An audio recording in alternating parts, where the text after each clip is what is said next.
আমি আজি উপস্থিত আছোঁ ৰামপুৰত। আচলতে আমাক কেনে সহযোগ কিছু দৃশ্য দেখাবলৈ অনুৰোধ জনাইছোঁ। এতিয়া চাওক কেনেদৰে এই মহিলাসকলে আচলতে বিহুৰ বাবে তেওঁলোকে প্ৰস্তুতি চলাইছে। বিভিন্ন ৰঙী বিৰঙী গামোচাৰে তেওঁলোকে আচলতে বিহুটিক আদৰিব বা বিহুৰ বজাৰত বিক্ৰী কৰিবলৈ তেওঁলোকে আচলতে প্ৰস্তুতি চলাইছে। আমাক কেনে সহযোগে সমগ্ৰ দৃশ্যসমূহ আচলতে দেখুৱাইছে। চাওক এই চাৰিগৰাকী মহিলা, এই চাৰিগৰাকী মহিলাই আচলতে কাটি ৰামপুৰত এটা সৰু গামোচা স্থাপন কৰি আচলতে এনেদৰে তেওঁলোকে গামোচা বৈ আছে। গামোচা বৈ তেওঁলোকৰ এটাই উদ্দেশ্য, এই গামোচা যাতে বজাৰত বিক্ৰী কৰাৰ লগতে প্ৰিয়জনকো দিব পাৰে তাৰ এক আশা ৰাখি আচলতে তেওঁলোকে গামোচা বৈ আছে। আমাৰ সমগ্ৰ দৃশ্য আমাক প্ৰতিদিনে কেনে সহযোগে আচলতে দেখাই আছে। আমি পোনে পোনে যাবলৈ চাইছোঁ এই যিটো গামোচা সৰু উদ্যোগ, এই গামোচা সৰু উদ্যোগটো সত্ৰাধিকাৰীগৰাকী আছিলে। বাইদেউ প্ৰথমতে আপোনাক ধন্যবাদ জ্ঞাপন কৰিছোঁ। নমস্কাৰ। বিহুৰ বাবে কেনে প্ৰস্তুতি গামোচা? বিহুৰ বাবে আমি বহুত ভাল প্ৰস্তুতি চলাই আছোঁ। কিমানমান বলে এতিয়া? এতিয়া বৰ্তমান 200-250মান হৈছে গামোচা।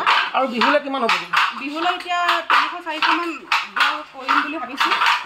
আমাৰ বণিকৰ লগত কিছু নিৰ্ভৰ হৈছে, কাৰণ সিহঁতে আজি 12-13 দিন হোৱাৰ পিছত আমাক 200-300 গামোচা বিহুলৈকে আকৌ তাৰমানে সিহঁতে আয়োজন কৰিব।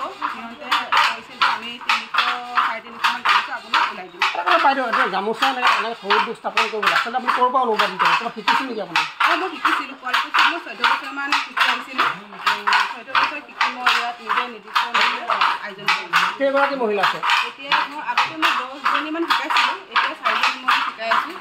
4জনীমান শিকনি শিকাই আছোঁ। আপুনি নিজেও বয়? হয়, মই নিজেও বৈ।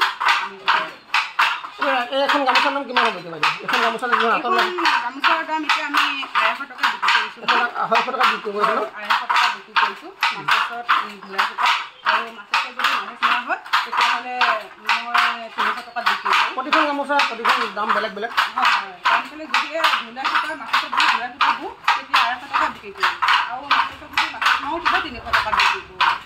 এটা কথা ক'ব লাগিব, বহিৰাজ্য গামোচা আচলতে যদি অসমৰ বজাৰত ঘূৰি ফুৰাৰ সময়তে বা বিভিন্ন ধৰণৰ ডিঙি শুৱনি কৰাৰ সময়তে এই ৰিজু চৰগিৰি নামৰ যিগৰাকী মহিলা, সেই মহিলাগৰাকীয়ে এক প্ৰশংসনীয় এক পদক্ষেপ তেখেতে নিজে পোৱাৰ লগতে কিন্তু আন 10জনীকো আচলতে প্ৰশিক্ষণ দিব চেষ্টা কৰিছে। প্ৰশিক্ষণ দি তেওঁলোকে যাতে স্বাৱলম্বী হ'ব পাৰে তাৰ বাবে তেওঁলোকে কিন্তু চেষ্টা অব্যাহত ৰাখিছে। তাৰ লগে লগে আমাৰ দুজনমান পুৰুষ আছে, তেওঁলোকে মহিলাসকলক বিভিন্ন শাল পাতি বা বিভিন্ন ফুলৰ চালিকাঠি সহায় কৰে। দাদা কি ক'ব?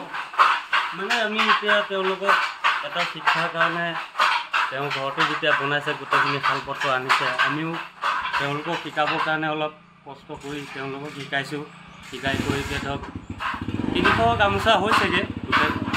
আৰু কিমান কৰিব পাৰোঁ বিহুলৈ চাওঁ, চেষ্টা কৰি। এটা কথা ক'ব লাগিব, 13 দিনত আচলতে প্ৰায় 300 গামোচা প্ৰস্তুত কৰি ইমান সহজ নহয়। কিন্তু এই সহজ কামটো কঠিন কামটো সহজ কৰি তুলিছে আচলতে ৰিজু চৰগিৰি নামৰ বাইদেউগৰাকীয়ে। আমি প্ৰতিদিন টাইমত দৰ্শকসকলক আমি জনাব বিচাৰিছিলোঁ এই মহিলাগৰাকী সকলোৱে আদৰ্শ হয়। নিশ্চয় আপুনি ঠিকেই কৈছে। এই মুহূৰ্তত আপোনাক ধন্যবাদ জনাইছোঁ সঞ্জীৱ শইকীয়া।